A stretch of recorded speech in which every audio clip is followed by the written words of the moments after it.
Can you discuss the importance of nervous system regulation reduction in making these habit changes? Shay says, perimenopause is a killer and the normal staying in a deficit, strength training, walking, sleeping isn't helping. Any suggestions besides sticking to it all and writing it out? Is cortisol as big of a deal as some people make it? How do you work through a lack of motivation? How do you love yourself unconditionally? That is a hard one for a lot of people. It is a choice you have to make.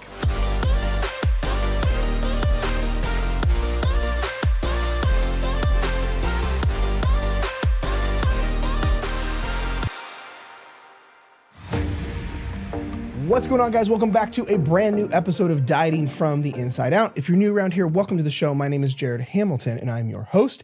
And today we have a completely Q&A podcast. So I haven't done one of these in a really long time. And one of my favorite things to do is bring your guys' questions that you're in the trenches struggling with to the surface and work through exactly those. Don't get me wrong, I think having episodes where I have different topics and specifics I'm diving into are important, but I've noticed this in the collective where one of the things we do on our live calls that we do twice a week is we always leave room. We don't actually get off the call until all of the questions are answered that anyone has. So, and we found that it's just so helpful for people to get exact strategies and systems and advice to the exact thing that they're struggling with. So I thought I would do this, and I'd love to get your guys' feedback on it. So if you like it, we'll do more of it where you can submit your questions and you can just listen and hear me hammer out on what you should be doing or things that you can do to fix it. So before we get into all that, I do have a couple of announcements. Number one, or not announcements, just some housekeeping. Number one is if you are not yet subscribed to the podcast, please do so. You being subscribed and leaving a 5-star review wherever you listen to this is more helpful than you realize. I put so much time, energy, and effort into the show to help you as best as I can. And my only ask from you is to just subscribe to the show and leave it a 5-star review and just literally in the spot where you leave a review, tell me exactly what you love about it and what's been most helpful for you. So that's my only ask. Because I also have some really cool stuff coming up the pipe. I know I keep saying that because I keep doing that. I have some really cool guests, some really cool content that's coming your way. So, and the only way you know about that happening is if you're subscribed, because I'm terrible at actually announcing when certain episodes are dropping. So nonetheless, let's get into today's episode. I have a lot of questions. Now, I keep these Q&A episodes pretty free flowing. I don't have notes. I literally have the question in front of me. And that's it. So some of these, I basically have more on here than I have time to get into. So we'll get through as many as we can. I know some of these I can already tell we're going to get really tangenty with and going to go a lot deeper with, because I don't want this just to be kind of like a Instagram live where it's just like be more consistent, be more mindful. We'll just work harder. We'll just do this. I don't think that's very helpful. I think getting into the context behind these questions is really big. So that's what we're going to get into today. So question number one. First question comes from Katie. Katie asks, can you discuss the importance of nervous system regulation reduction in making these habit changes? So nervous system regulation and just overall reduction is so important. It is one of the cornerstone pieces when I'm working with clients in one-on-one or even inside the collective, because at the end of the day, you have to understand this. Certain emotions and stress do not inherently store fat. Right? Because we all hear you have to have your stress low. We'll get into cortisol. We have a bunch of cortisol questions and like your stress hormones and things like that. But you have to understand that just because you're experiencing stress doesn't mean your body's just like storing all the fat in the world. That's not how it works. So, but at the end of the day, when people are talking about, and other like people like myself or influencers or coaches are talking about stress management, number one is just living uber stressed out all the time is not helpful. It makes things way more difficult. You don't sleep as well. You don't recover as well.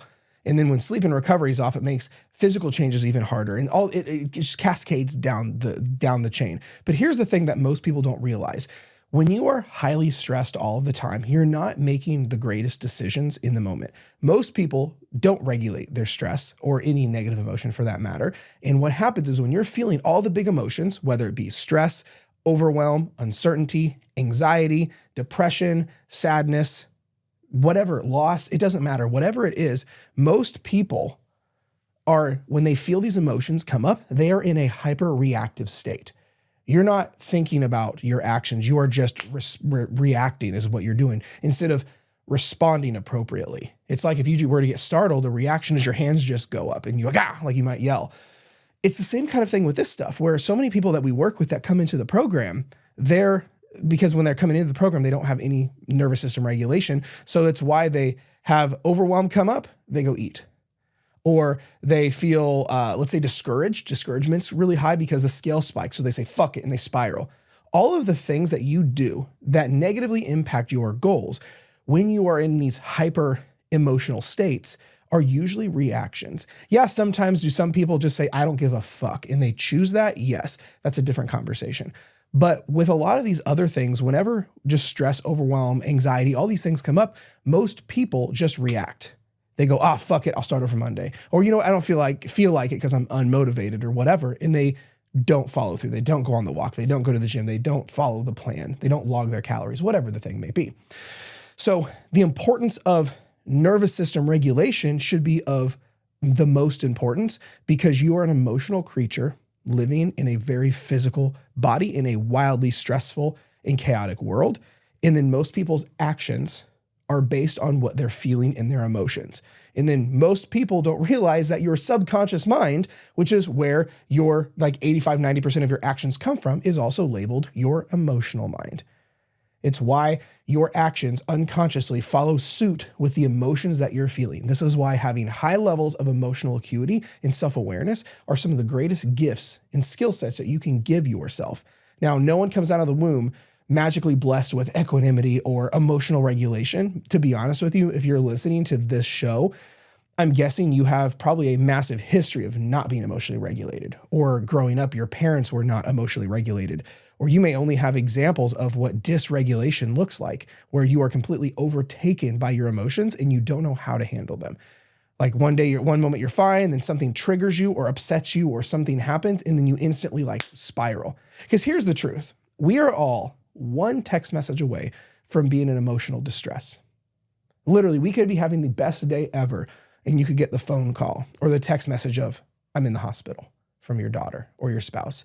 You could hop on the news, and then all of a sudden something hits, a war breaks out, the economy crashes, or your 401k is now emptied, whatever it might be. We are all moment by moment, one moment away from being in emotional turmoil. Right? Whether huge, small, it doesn't matter. Someone dies, something goes wrong at work, budget cuts, you get fired. Now all of a sudden things are crazy. You get a tax bill that you can't afford. Who knows? But we can't prepare for that. There's not enough bandwidth in the day to prepare for all the things that could go wrong. And you would just be living in survival, which is what a lot of you listening feel like.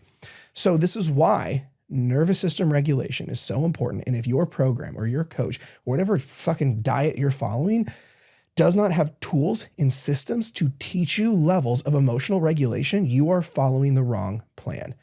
It makes me so sad when so many people come to me and they join the collective and get inside my program. And by this point, most people who find my stuff have been through the ringer. I feel for these people and you. To be honest, if you're listening to this, you're probably in that camp. You've probably done every diet under the sun. You've probably dieted more years than you haven't. You're probably currently in 12 different Facebook groups, and you might be on your 6th diet in 6 months. And you may have already shelled out thousands of dollars to people who either don't care about you or that didn't give you the results that you were needing. So I have a lot of empathy, and I understand why you're the walls might be up a little bit.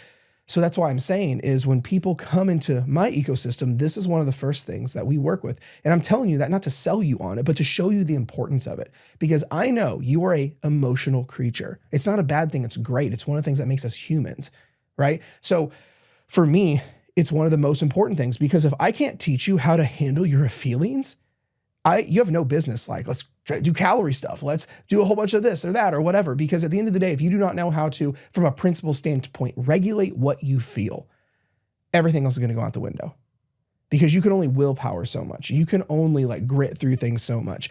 Because at the end of the day, these emotions are go haywire. And if you don't know how to handle them, and not just handle, because when I say handle emotions, most people go, oh, well, I go work out for stress. That's not handling your emotions. That's moving your body. Excuse me. Or let's say someone goes, oh, well, I just go to work, or I come home and I just sleep, or I just do this or that. The problem is those are different forms of just distraction. I'm talking about do you actually know how to feel and process different feelings in a non-avoidance way? Because comfort food is just emotional eating, hiding your emotions with food. Or taking the edge off with wine or alcohol is just another form of suppression. Or calling the gym your therapy is just a modality to use exercise as a way to suppress your emotions. Or let's say it's even sneakier for you. I know so many people where things go crazy inside internally, like with emotions, and all of a sudden now you're just pouring into the kids, and all you do is distract yourself with the kids. Whereas it's awesome for the kids, but you're not taking care of you and you're using them to distract. Or I know people that will power clean their house whenever all of a sudden they get in a fight with their spouse, and they're like vacuuming the couch and they're just power cleaning as a way to avoid looking at the darkness. So to answer Katie's question, it is wildly important to learn to regulate what you feel, because when you become emotionally regulated, you're teaching your nervous system safety, and then you are now in control of your actions and you're not in this reactive state. Number one, you will sleep and recover better. And if you're worried about things like cortisol or whatever, we'll get into that more here in a minute, those will be better on their own because you're not living just like wildly stressed out because you suppress everything. But then what's more important than cortisol and all that other stuff is what your actions are doing from being stressed out and not regulating will be fixed. So as in, if you become emotionally regulated, you're not going to be quitting and falling off, and your consistency will actually stick this time. When you're emotionally regulated, you're not going to be hiding your emotions with food and stress eating all the time. You're not going to be saying, fuck it, I'm going to start over Monday because you're pissed that the scale didn't drop. So this is why I really like these Q&As, because I can go deep on these things. So yeah, emotional regulation is everything. And if you do not have systems for emotional regulation or how that would look, we need to get that taken care of, and everything becomes so much easier. When you become emotionally regulated, your food noise gets quiet, you start to understand yourself better, you build more confidence, you stop emotional eating, and weight loss becomes 10 times easier. Now, if you don't know how to stop emotional eating or staying in a heightened emotional state, or you don't know how to emotionally regulate yourself, you should join the collective. And we have frameworks and systems in place that will teach you exactly this. I'll leave a link below, but now let's move on to the next question. See, this is a lot of fun for me. I love this. Okay, Shay. Shay says, perimenopause is a killer and the normal staying in a deficit, strength training, walking, sleeping isn't helping. So I'm consistent and my body is morphing. Any suggestions besides sticking to it all and writing it out? So what I hear is Shay is doing all we'll say the right things, but it sounds like certain pieces of progress she's isn't working. I'm assuming that's what she means by, like, she says my body is morphing. I'd like to know, like, ideally a little bit more about what morphine means. Like, when you say morphine, are we meaning like it is changing or it's not changing? But I'm going to assume if you're putting it here that it's not changing or metrics aren't moving. So, but the question is, any suggestions besides sticking to it and writing it out? Here's the thing. When it comes to perimenopause and menopause, the rules of fat loss don't change. You just can't get away with the shit you used to get away with. What I mean by that is, yes, things change when you're in perimenopause and menopause, but where most people forget is they think because a bunch of doctors say stuff, or because of a lot of terms like cortisol and different like progesterone, all these other things get thrown out, and you're like, oh, that makes sense, insulin, this, all that, where a lot of people think it's like this crazy complex Rubik's Cube. Whereas, to be honest, most of the women that we work with inside the collective are either perimenopausal or menopausal. Just calling it what like it is. But you have to understand this, and this is where people miss the mark. You can't get away with what you used to. Expect progress to be slower because of all these different things, because of the process that your body is going through with perimenopause and menopause. You're going to have, I would say, expect slower progress. But also keep in mind this, and maybe this is where she's mentioning the morphine thing, is you have to understand too, is your body's going to have bigger potential fluctuations with weight. So if we're only looking at weight and we're not watching your body change, we could be missing out on progress right in front of you. We have so many ladies in the collective that are in perimenopause and menopause who are seeing wild changes. They are losing inches, their clothes are fitting better, they're becoming free around food, and their physical body is just changing right in front of them, but their scale doesn't move. Because you have to remember this, to optimize weight loss and optimizing fat loss are two different things. If you want to optimize fat loss, the scale may not change. You might gain weight. The things that make fat loss what you actually want, might make you gain weight. Here's what I mean. So for me, if you say, Jared, how would you optimize fat loss? I would say I'm going to get your calories as high as possible without gaining weight first. Well, that means you're going to be eating more, because when you eat more, you're also going to retain more water. I would say next, I want well-rounded nutrition. So we're not getting rid of carbs. We're going to have a balance of carbs, fats, and proteins, and mostly whole foods, while still having moderation with other foods. But with that being said, you're going to gain water weight. You're going to have more glycogen in your muscles. You're going to have more water retention, and you're going to have more food in your belly. Okay. But again, both of those are optimizing fat loss, which will boost your metabolism, but you might weigh heavier on the scale because of the nature of it. Same thing, I would have you strength training. Well, then you're going to gain more weight. You're going to gain more water retention. Your body's going to store more glycogen to help recover, but again, make you weigh more, but optimize fat loss, right? There's all sorts of things like that. So that's why whenever someone comes to me and they're hung up on their weight, and I'm not saying Shay in this case is, I'm just giving it for context.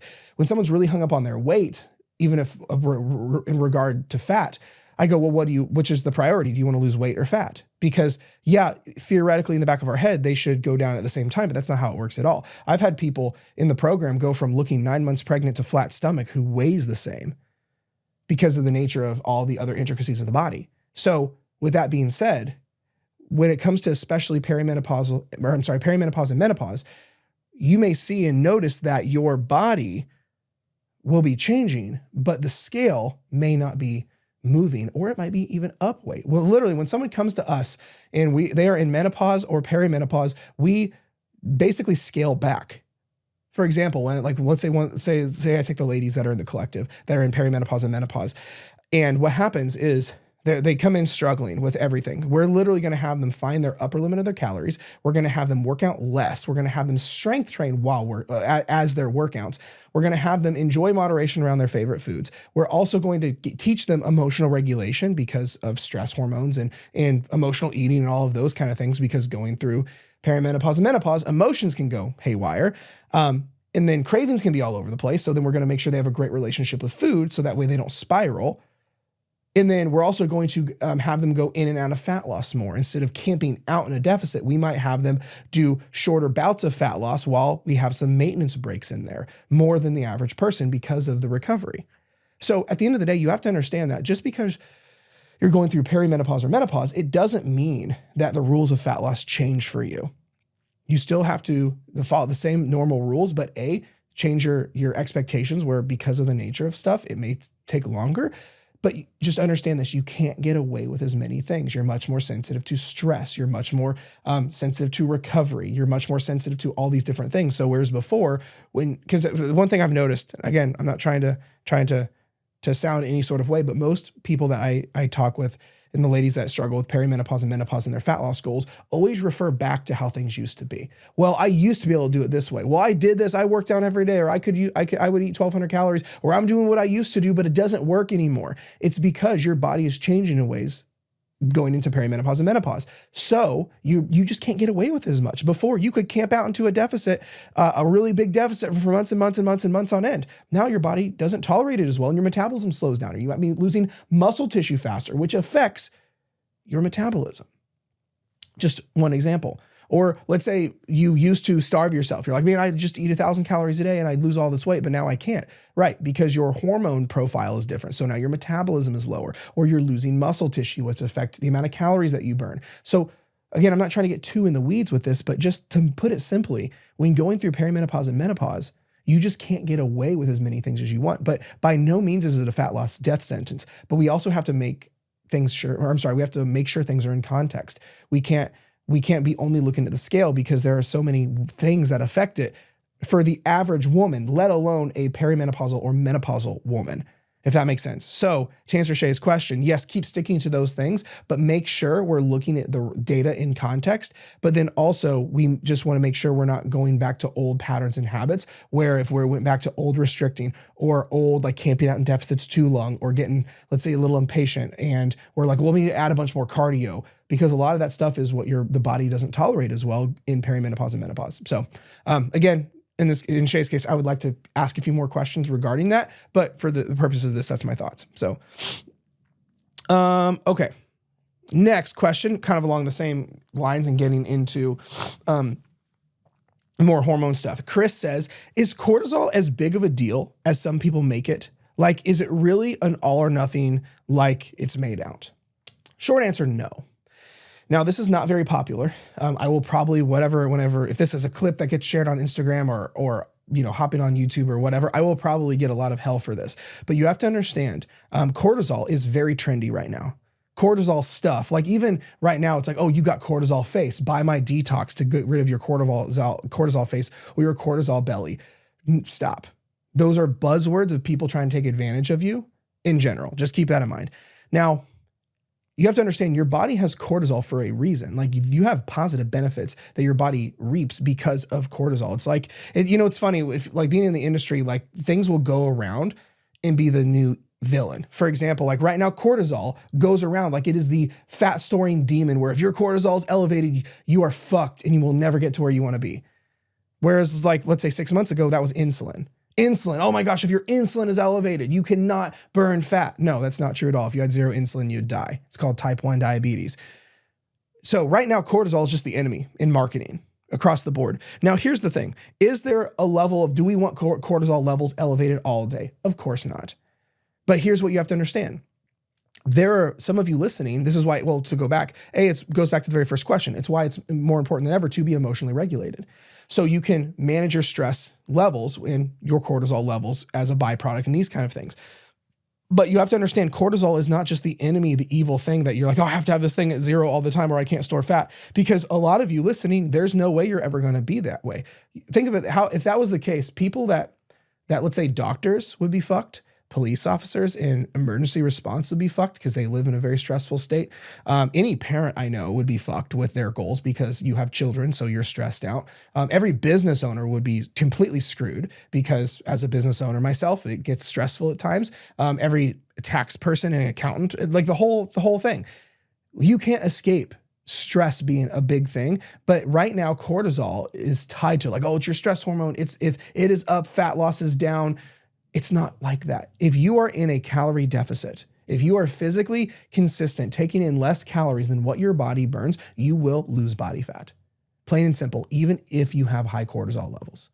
Now, how is because that's just thermodynamics. It's the nature of calories in versus calories out. Now, there are certain things with, let's say over time, crazy high elevated cortisol levels and things like that, where you may have hormonal things, which on the calories outside of things might bring it down a little bit, where you may be, your metabolism may be, let's say, slower, or you may be burning less calories. But at the end of the day, nothing mitigates calories in, calories out. It's just like money. In order to save money, you have to spend less than what you earn. So in order to lose fat, you have to take in less calories than what your body burns consistently, regardless of where cortisol levels are at. What I see more than anything is with cortisol stuff is it's what you do when you are in these stressed out states. It's when you're like, oh my gosh, you're freaking out about your cortisol and it's making things even skyrocket more and be even more stressful. Because like I said in question number 1, most people, when they are in a stressed out state, they don't handle themselves right. They're reactive. They hide their emotions with food. They say, fuck it. They're not as consistent. And your actions, which affect calories in, go down the tubes. Again, don't take this out of context. It is not you. The goal is not to have your cortisol elevated 24/7. But I know so many people who are stressing themselves out more and freaking out because they have bought into the cortisol game of, oh my gosh, everything is about cortisol. And then everything they think is, oh, I'm not just 40 pounds overweight. I've got the cortisol 40 and everything is about cortisol. And it's not like that, because you'll notice if you just follow the rules of fat loss that's sustainable, you become emotionally regulated. You eat in a calorie deficit. You prioritize protein. You eat mostly whole foods. You're in a small calorie deficit. You strength train. You get your steps in. You sleep well. You do all that stuff. Ironically, your cortisol actually starts to go down and you're not stressing about it. So to answer Chris's question, is cortisol as big of a deal? In my opinion, in Jared's opinion, no. I think if someone comes to me and says, Jared, I think cortisol is why I'm not losing weight, I would ask how many months you checked off all those boxes. If you say, Jared, my cortisol, I know it's why I'm not losing weight. I go, cool. How many months consistently have you eaten in a calorie deficit? Have you been strength training 2 to 3 days a week? Have you gotten over 5,000 steps per day? Have you gotten your water intake in where you're peeing mostly clear or diluted yellow? And how is your relationship with food? And I would say, how many months consistent have you done that? 80 to 90% of the time. And if you cannot say 5, your cortisol is not the issue. And I say that with love. Because at the end of the day, most people are making this weight loss game so much harder than it needs to be because you're targeted with all this stuff like, oh, buy this detox for the cortisol face or the cortisol belly or all these different things. Like I was literally overhearing a conversation today where people are trying to sync like, well, these hormones are elevated this time of the month, so I'm going to do this diet plan. And when these hormones change, I'm going to do this and this and this and this. I'm like, fuck, my cortisol spiking just hearing you is because it's not sustainable or practical. So rest assured, we have so many women with all the that had all the cortisol things in the program that utilize the same frameworks that I'm alluding to here. And if you have the basics and you have the fundamentals, your cortisol is the least of your worries. So hopefully this is making sense. All right, almost 4 questions in. What time we got? About a half hour. Not too bad. So let's see. Elizabeth asks, how do you work through a lack of motivation? So I have a very different perspective on this than most people. You expect it. Simply put, you expect motivation to be non-existent. You base your plan off of motivation being non-existent, and you have reasons rooted in avoidance of pain as to why you're going after the goals that you have. Because if you look at the areas in your life that you're not motivated at all to do, you ironically have the highest consistency levels. Your job. I don't know very many people that love going to work that are motivated to get up at 6 a.m, 7 a.m, 5 a.m, and go to work for a job that they're not passionate about or fulfilled by. They just do it for the paycheck. Again, and I totally get it, but you're not motivated to go to work. Well, why do you go? And why do you never miss? You're never late. You're so on point. It's because you have reasons rooted in avoidance of pain. That is why you go. If you don't go, why don't you skip? It's because you'll lose your house. So which hurts worse? Going to the job that you hate for your 9 to 5 or losing your house and your kids going and sleeping under a bridge? Well, obviously losing the house and sleeping under the bridge hurts worse. So with that being said, you do the less hard thing and you go to the job you don't like. Why do you pay taxes? I don't know a single person motivated to pay taxes. Well, why do you do it? Is because you're going to get bigger fines and you might get in trouble for tax fraud or tax evasion.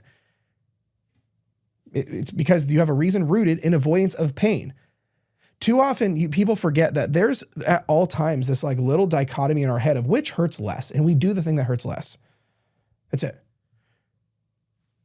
Like that's literally it. So every time you do something you don't want to do that you're not motivated is because in the back of your head somewhere, there is a little teeter-totter of, oh, that hurts less. It's why also some people's pain threshold is way different. Some people will let themselves go homeless because they're like, it's not that bad. Whereas I'm sure most of you listening to this, you're like, I could not even fathom letting things get that bad financially. So why also some people, fitness-wise, as soon as their abs disappear, they're like, no, this is unacceptable. And like, they go get their abs back. Whereas some people have to gain 100 extra pounds and lose a kidney before it gets bad enough where they feel like they have to change. Again, don't take that out of context. I'm not saying you have to go get abs. I'm saying though, everyone's pain threshold is different.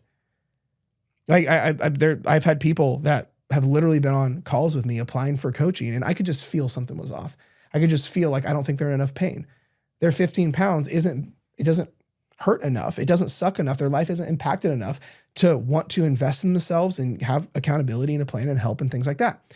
Now, that person, ironically, because they're not fixing those things, they're not in enough pain now, but in a year when those 15 pounds are now 45 pounds and they're binge eating and none of their clothes fit, now they might be in a place where it hurts bad enough, mentally, emotionally, lifestyle, whatever it may be, to go, okay, I think I need to get help. Again, everyone's pain threshold is different. I'm not here to judge. I'm not here to tell you what it should or shouldn't be, but this is why it goes this way for everything. So when Elizabeth asks, how do you work through lack of motivation, is you expect it and you base your plan off of it. Too often people decide what they're doing and base their plan off of excitement. They're like, I'm motivated. Let's do this. I'm going to start. And so they pick the most unsustainable, ruthless, aggressive plan. And then when they wake up the next day, they go, fuck, yeah, I'm not doing this. There's no way. You should base your plan off of your worst day. Your best days are good enough. You need to base everything you do off your worst day and do less than what you think you need to do so it can be sustainable. because you're not going to be motivated the majority of the time. I mean, think of it this way. How often, if you did a little poll in your own head listening to this, how often are you actually motivated during the week to go do habits like journal your emotions, calorie count, strength train, hit steps, and do these things? How many days per week? Let's be generous and say half. Let's say you're 50-50, whereas most people are motivated like maybe 1 or 2 days a month. Well, if that's the case, just from a numbers perspective, you need to have a plan that's doable when you're not motivated. So how to handle working through it is you plan for it and plan on taking unmotivated action. You realize if you even look up the definition of motivation, it has nothing to do with a feeling. I think a lot of people assume motivation is that feeling that we think The Rock has on Under Armour commercials or Jillian Michaels on her commercials or whatever, where you go, ooh, I want to do this. When in reality, motivation, if you look up the dictionary definition, is having a reason for doing something, a motive. Has nothing to do with emotions. Why would you get up at 3 a.m. to take care of your kid that's sick? You're not motivated. You don't feel like it. You're like, fuck, they threw up again. But no, you have a motive. You go, because I love my kid and I'm not going to let them lay in their puke all night. They're sick. They need taken care of. It's the same thing here. So when it comes to this stuff, you have to also understand how the cycle works. Most people think it works like this. And I know most of you listen to the audio, so I want to explain this as thoroughly as I can. Most people think motivation works like this. I feel motivated to do the actions that are required for my goals. So motivation, step 1, action, step 2, result, step 3. And then they just go on this cycle. It is the last part actually where motivation comes in. So if you want to be motivated, what you're thinking of motivation, you have to actually start with unmotivated action. That's step 1. Then you go to results because you consistently take unmotivated action. Now you get results. Now motivation kicks in. Now you might go, oh, this is awesome. I might want to do this now. But the problem is waiting till you are motivated to act is like your kid waiting till someone calls to hire them for a job when they haven't gotten off the couch. Like imagine if you walk in and you're like, let's say your 23-year-old is sitting on the couch playing video games and you're like, I thought you were going to go get a job or go start applying. And your 23-year-old goes, yeah, I'm waiting for them to call me. I'm waiting for them to call me and then tell me I have the job. And you say, oh, where'd you apply at? And they go, oh, I didn't. I'm waiting for them to call me. You go, that's not how this works. They don't know you exist. You need to go apply to all these different places and put your actions in first. Then they call you. Then they could potentially hire you. So if you are waiting to feel motivated, the body teaches the mind what to think. And your actions is what creates results, which is what creates motivation. It's like an object in motion stays in motion. Well, you have to get your object in motion first.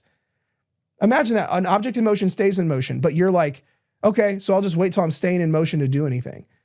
It's also why an object at rest stays at rest. If you are waiting to be motivated, like, let me get this straight. You're expecting on paper to sit here and do nothing. 0. And then wait till God blesses you with the motivation fairy and to go, oh, I want to go change my life and I'm going to feel inspired to do it. That's not how it works. You have to go put in the reps first. It's almost like the work comes before the belief. If you've ever heard that, you have to face the fear before you get over the fear. You notice everything's like this, by the way. Imagine if you said, yeah, I'm waiting until I get over the fear of heights to get on something tall. Sorry, it's not going to happen. You have to go put your actions first, the emotional, mental side second. It's the same thing here. So how to work through motivation is literally understand it. Expect to not be motivated, or not to be motivated. And then understand you're going to have to do a lot of unmotivated reps to finally earn the right to feel motivated. Think about motivation as an earning thing. You have to earn the right to feel motivated. If you haven't done anything consistently, why have you earned the right to feel motivated?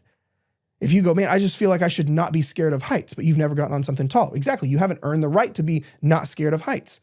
You have to put the actions in place because your body teaches the mind what to think. So that's how to get over it or get through it or work, or I'm sorry, how they word it. How do you work through lack of motivation? So there you go. Okay, I think we have time for one more question. We might do a part 2 if you guys like this. So let me see. Let me pick a good one. I'll end on this one. because this is a little bit deeper. Sarah asks, how do you love yourself unconditionally? Man, that is a hard one for a lot of people.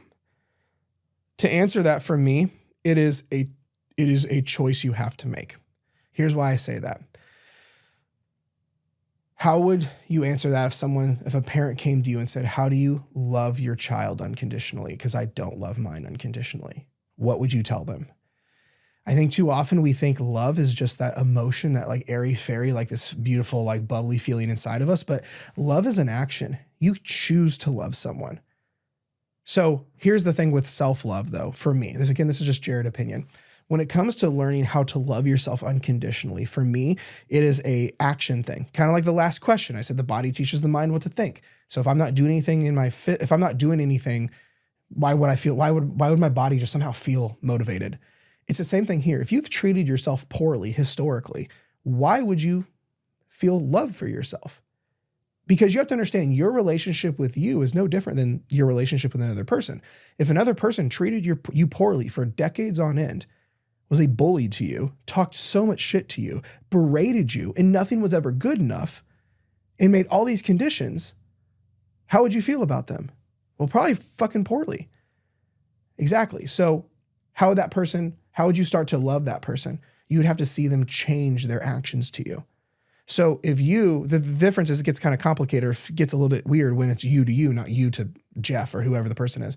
So when it comes to you, for you to love yourself unconditionally, and again, this is just my opinion, is you have to show up as the person who does love you unconditionally. Then over time, you will start to love yourself unconditionally. Because even think about like with your kids right now, if you have kids, sometimes your kids are terrorists. Sometimes your kids are unreasonable and being not so great humans. But you still love them, even unconditionally. You may not like them. You may not like them in the moment. Your kid could be a terrible human, but you still love them, right? Sometimes it may be a choice. You're like, no, I'm choosing to love you, even though I hate everything that's going on inside you right now. But part of it, is a choice where you're choosing to love yourself or show up as the person that loves themselves. How would that person act? How would that person behave? How would that person show them up for themselves? How would that person treat themselves? And this is where you have to show up in your actions before the mental and emotional side kicks in. Because if you're waiting to show up in your actions as the person who loves themselves until they love themselves, you're in a vicious negative feedback loop. You don't love yourself, so you treat yourself poorly. So now you hate yourself. You treat yourself even more poorly, and you just stay in that vicious feedback loop. Whereas you have to earn almost a level of trust back with yourself, and you have to show up as the person who has a lot of self-love, even if you don't like yourself. That is so, and I get it. It's hard to do. Doing this is one of the hardest things, like, by the way, like I'm not trying to make it sound like it's super simple or super easy, but to love yourself unconditionally is you literally remove the qualifiers in the conditions and choose to love yourself regardless. So when you catch yourself berating you, stop, I'm doing it again. You have to change that pattern, put truth in, put like, what would the version of you that loves yourself say and treat themselves? When you go, I don't want, I'm such a fat piece of shit, I don't even know why I try.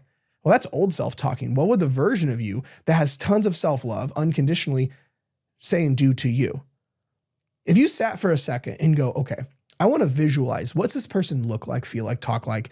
The version of me that loves, let's say, herself unconditionally. How does she think about herself? How does her self-talk come out? How does she act? How does she show up? How does she take care of herself?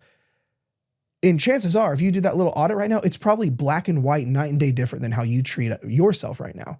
So if you berate yourself, talk shit to yourself, don't show up for yourself, treat yourself poorly, and then berate yourself for it, of course you're not going to have self-love. Are you kidding me? You have to almost repair that relationship that was hurt. If I hurt my wife's feelings, I may have to rebuild that trust back with her.